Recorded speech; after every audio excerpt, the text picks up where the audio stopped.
Story 1. First shot hit him high in the sternum at about 8 feet. Second at about 3 feet right into the heart. The smell of everything. You never hear about any of that. And I spent 3 hours trying to wash the blood off. The individual was on phencyclidine a day after doing 6 months for domestic violence. He thought I was sleeping with his girlfriend because I was in her old apartment. She apparently had a restraining order on him. He had a pretty unhealthy knife on him and kept coming after the first shot. The coroner said the first shot killed him. It would have taken about a minute. I had to get a new apartment in the same complex because of all the bodily fluids and excrement in the bedroom. Scary part.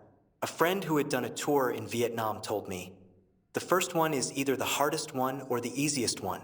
I almost didn't pull the trigger. Now, not a second thought. And that bothers me." Story 2. The people close to him didn't believe he could be a bad man. I had to leave my hometown because I couldn't get a job or be left alone after doing a couple of years in prison for manslaughter.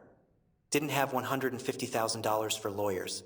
He was nice to everyone, but behind closed doors, he was an entirely different person. Just a very few people knew.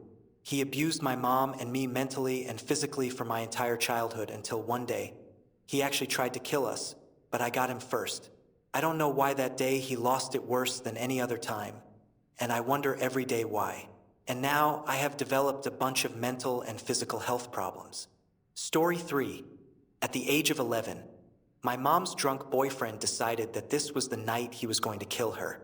At that age, when your mom is screaming for you to grab the knife, you just do it. I severed his spinal cord. I live down the street from the apartment it happened in. I think about it daily on my way to work. Story 4. As a combat veteran at 19 years old, I had no problem pulling the trigger on individuals who were shooting at us. Now, as a father of a young boy, I find myself reflecting on the fact that long before this person was in my crosshairs, he was someone's little boy, raised by a mother who loved him. Ending that life journey makes me feel sad, and I believe it always will. Story 5. The way his body crumpled and the gurgling sounds he made left a deep impression. I had been stabbed, but managed to get the knife from him and then stabbed him with it. Being that close and feeling the knife in my hand, piercing his flesh, made the experience overwhelmingly intense. Feels like stabbing an orange. There's a tiny bit of resistance, then it just slides in. I would have preferred to have had a gun. For anyone curious about the context, I was being attacked by him and 3 others. It seems he got carried away in the violence and stabbed me. The others ran away when I retaliated. They were charged in relation to his death. Story 6. While visiting my aunt and sick uncle on their farm for the weekend to help put up a security gate in their house due to an increase in crime in their neighborhood, I shot a guy trying to break down the newly installed security gate around 3 a.m. I was woken up by my aunt and niece saying they heard a noise by the back door and couldn't get my uncle out of bed. They asked me to go and look. Sure enough, there was someone trying to break the gate open. We shouted that there were people in here and to go away. He had the audacity to shout back that he knows and he is still coming in. My aunt ran to fetch my uncle's revolver and wanted to shoot through the door. She was panicking and shaking, so I took the gun from her. Having shot it hundreds of times before, it felt like target practice. I shot 2 warning shots through the door, but at the feet. Both shots landed, one on his foot causing him to fall down, and the second shot hitting him in the thigh. Bleeding badly. He ran off and left a trail of blood. A body was found the next day by a neighbor hidden in his shed. What haunts me is the innocence of it all. I could have shot to kill, but I chose not to. It killed him anyway. Cops never questioned me once. Story 7. I was slowing down my truck with my 3 kids in the back seat at a red light. There was an older car in front of me. A man in the car got out as if he was upset about something, which confused me. He was just yelling and waving his hands as though I had done something to him. He kept yelling, "I'm going to kill you," over and over. Then he started coming towards my truck and had a very large knife in his hands. So I unholstered my Glock from my waist, not expecting to use it at all. At first, he was just pacing back and forth near my truck, as if he was preparing himself to do something. But then he started slamming the knife against the back window where my kids were. I yelled over and over to stop or I would shoot him, but he didn't seem to care. He just kept stabbing the window. As soon as he cracked the glass with the knife, I discharged 3 rounds into him, and he was down pretty quickly. He was dead on arrival when the police got there. I'm haunted most by my kids, having to experience the feeling of knowing some random man was trying to kill them without reason. Turns out he was under the influence of meth and some strong narcotics and just freaked out. Story 8. I'm not haunted so much as I just think about the people who probably miss them. The memories and experiences they will never have. Edit, wow, did not expect this to gain this much traction.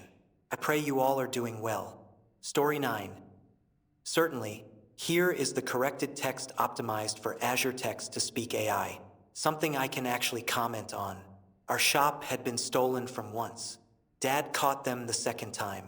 2 people. I shot one to death. Dad beat the other one to death. It haunts me that people would kill over so little. These guys attacked us over a cheap chainsaw. Story 10. How easy it was. He stabbed me, and I smashed him in the head with a brick. I only hit him once, and that pretty much ended him. It was a clear-cut case of self-defense caught on a security camera. His mom kept him on life support for 2 years before he died. I don't regret defending myself, but I truly regret that things went down that way.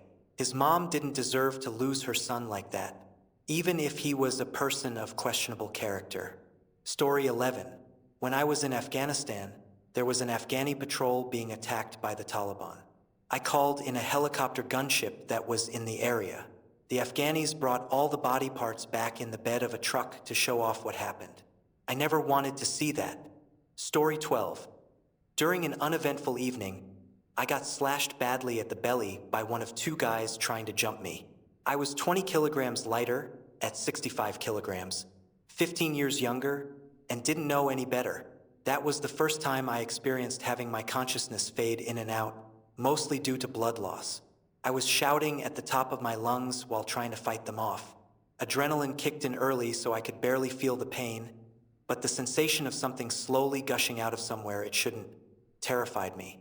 I only managed to turn the tide by taking the knife from the one that had it by catching it through my right palm while guarding, then proceeded to stab him repeatedly on the face with it.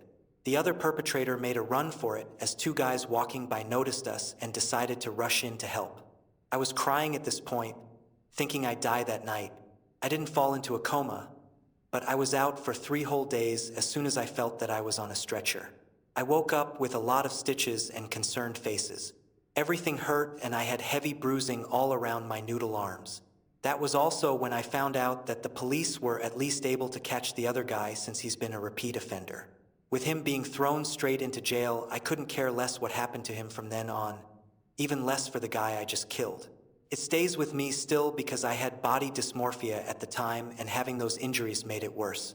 I borrowed money from a friend to get my belly lasered, and while it did mentally help for a bit, it partly made it worse. Thankfully, I've grown out of it for many years now with lots of help, but I still think of that night every now and then. I've learned how to walk in an intimidating but confident manner ever since. Story 13.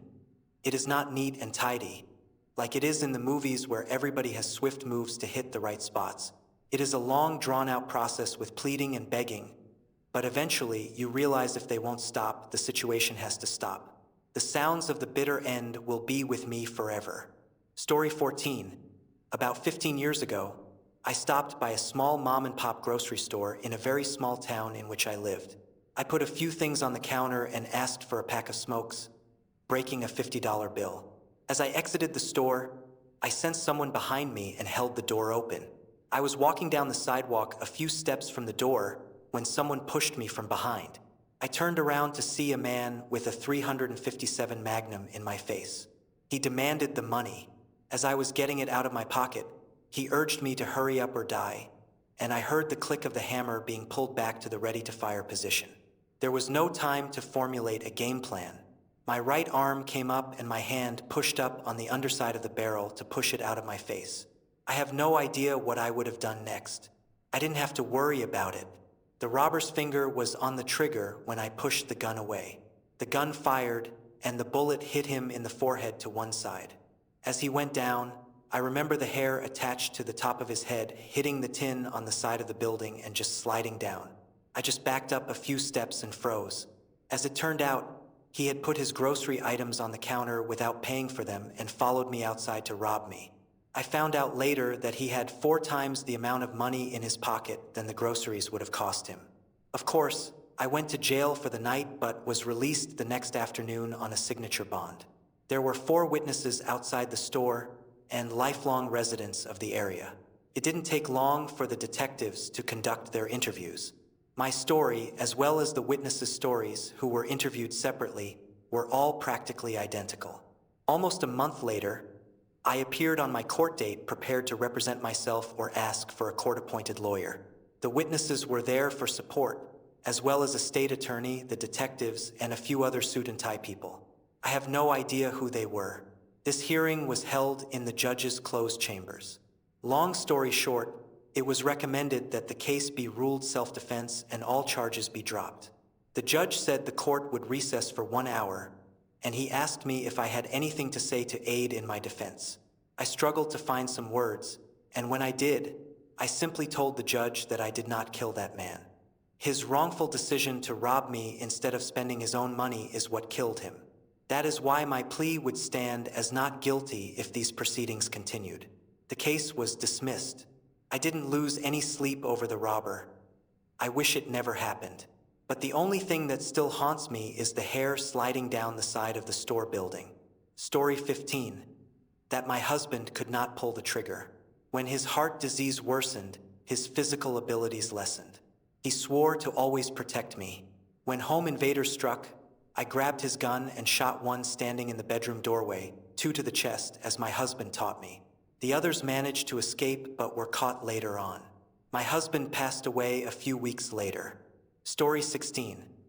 Interesting how most comments here that don't express extreme regret or losing sleep over it are getting downvoted.